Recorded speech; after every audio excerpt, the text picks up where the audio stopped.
mi estado bueno, por lo menos de intento de equilibrio, de paz, de armonía, de pasar de una vida a otra, que tampoco hace falta tener una experiencia de este tipo, no hace falta. Yo, después de las indagaciones, incluso en hipnosis a través de la bola anaranjada, estos seres me recriminaban de una forma amorosa, pero me recriminaban y me recordaban mis compromisos anteriores. Eso ha sido para mí también una pregunta constante: ¿cuáles fueron mis compromisos anteriores? ¿No? Entonces, la respuesta a lo mejor la tengo, no la tengo, no lo sé todavía, no tengo una seguridad. Sí tengo la seguridad en que la vida existe, o sea que no existe la muerte, pero en este otro caso no lo sé todavía, no lo puedo atestiguar. Pero el callarme también, incluso a lo mejor por rubor o pudor, por vergüenza de uno mismo, decir, mira, es que yo fui un borracho, ¿no? Y ya está. Lo digo claramente hoy día. Voy cambiando todavía, el proceso de cambio en mí, y no es que me obligue a nadie a decir la verdad. No, es que quiero decirlo tal como fue, para que nadie piense que soy un ser especial, que si lo otro, cualquiera. No, señor, yo era un borracho, y ellos me iba a matar, y me tendieron una mano y me ayudaron. Pues tengo que decirlo. Vamos, creo que de agradecido tiene uno que ser también, ¿no? Ser buen nacido, algo así similar, ¿no? ¿De acuerdo? Bien, pues hasta aquí esta conferencia. Y muy timorata, y ha acogido con desconfianza los hechos nuevos. En realidad, yo me atrevo a decir que la historia de la ciencia la han protagonizado los heterodoxos, es decir, los que discrepaban del saber oficial de su tiempo, los que tenían la valentía de enfrentarse a los hechos nuevos y darles una interpretación que no admitía la ciencia de su época. El sabido de todos, el caso de Copérnico y de Galileo, la herejía copernicana, que así lo miraba la Iglesia, la abjuración que se obligó a hacer a Galileo, cuya absolución todavía no se ha pronunciado, es increíble, después de 400 años. Galileo sigue condenado como hereje, y la patada que dio Galileo ante el Tribunal del Santo Oficio en el momento de firmar su abjuración de la peligrosa herejía copernicana, diciendo "è pur si muove", pero vosotros diréis lo que queráis, pero la Tierra se mueve. Yo creo que se puede aplicar también a los ovnis. "È pur existono", existen a pesar de todo lo que digáis vosotros. Hay ejemplos a porrillo, hay muchísimos ejemplos que podríamos relacionar con lo que está ocurriendo actualmente. Por ejemplo, en el caso de los meteoritos.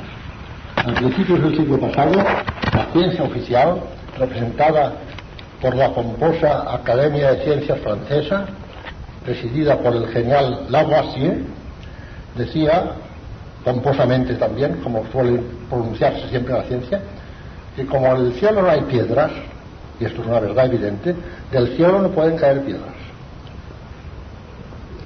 Es evidente, claro. Pero las piedras caían. Y fue necesaria una lluvia de meteoritos en el pueblo francés de L'Aigle, en presencia de las autoridades, para que finalmente se convenciesen de que del cielo caían piedras. Claro, por aquel entonces empezaron a descubrir los primeros asteroides.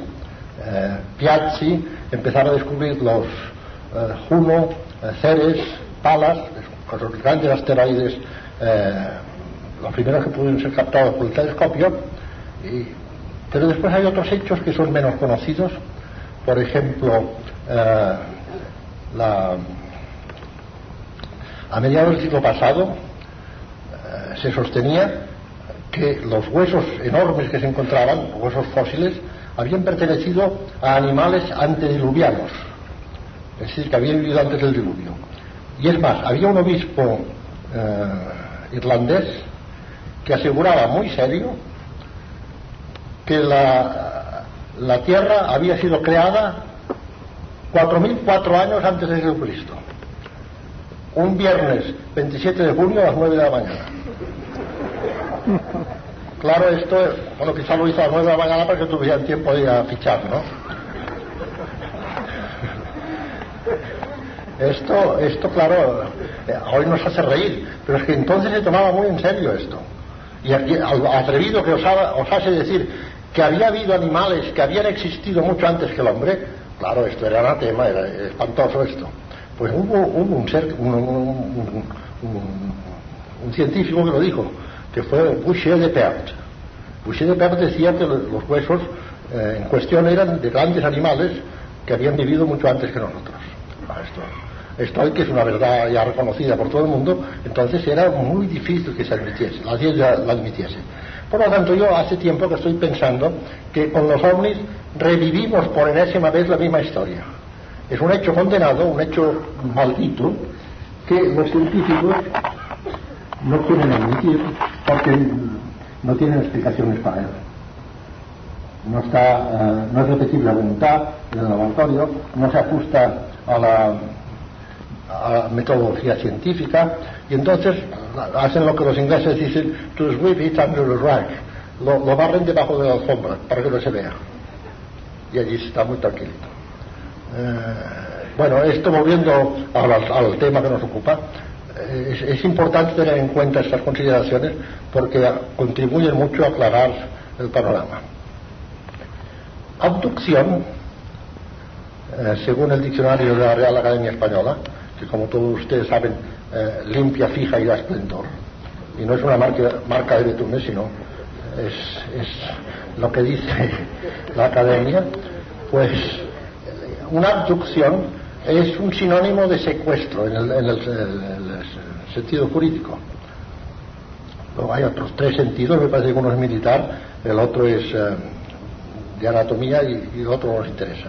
Lo que interesa aquí únicamente es el sentido jurídico, que es una abducción igual a un secuestro. Por ejemplo, lo que se hizo con el señor Revilla fue una abducción, pero en este caso no la practicaron extraterrestres, sino que ya conocemos muy bien a los canallas que la practicaron. Por lo tanto, los ufólogos, una palabra que me asusta bastante, y no quiero yo que me la apliquen, porque yo no soy un ufólogo, yo soy Antonio Rivera, es diferente. Y Antonio Rivera tiene una existencia propia, y además de ufólogo ha sido otras muchas cosas en esta vida.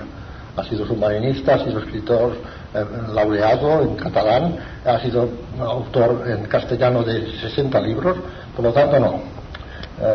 Me va un poco incómoda esta denominación. Entonces, una abducción en ufología, esta ciencia que mi amigo Freixedo prefiere decir omnilogía, y quizá tenga razón, o ciencia, bueno, o embrión de ciencia, es el secuestro, o el supuesto secuestro, hablemos como el Ministerio del Interior, con mucha prudencia, es el presunto secuestro de seres humanos por supuestos extraterrestres. Esto es como diría un comunicado del señor Corcuera. Presunto secuestro de seres humanos por supuestos extraterrestres. Y este secuestro pues se realiza seguramente con finalidades de estudio y luego de manipulación. Ya veremos cómo se hace esta manipulación. Pero antes también unas pequeñas cifras. Cuando dices ovni a nivel popular o en la calle, inmediatamente la gente visualiza una nave extraterrestre llena de pequeños ETs. Cuidado que esto no es verdad. OVNI quiere decir objeto volante no identificado. Y punto. No le demos más vueltas.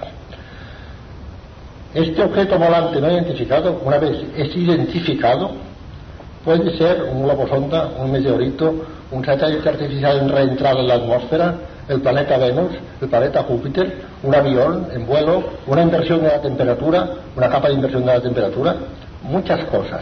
Y algunas veces, muy pocas, puede ser una nave desconocida.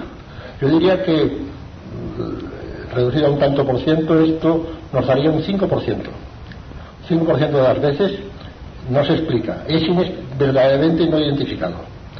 Y entonces, a veces está avalado estas observaciones por gente de mucho prestigio, gente de un gran nivel técnico, pilotos militares, pilotos de combate, técnicos de torre de control, etcétera, radaristas.